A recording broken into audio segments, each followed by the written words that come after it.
তো প্রণাম করেন।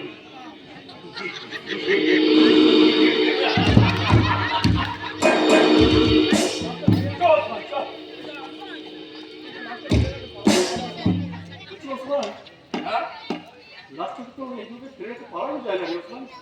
এক কাজ কর বুঝলি, ওই রাস্তাকে না ওরই গাড়িতে তুলে তার সঙ্গে গাড়িটা তোমরা খাদে ফেলে দিই, তাতে আমরা প্রচার করে দেবো সূর্যকান্ত চৌধুরী কার অ্যাক্সিডেন্টে নদীর খাদে পড়ে মারা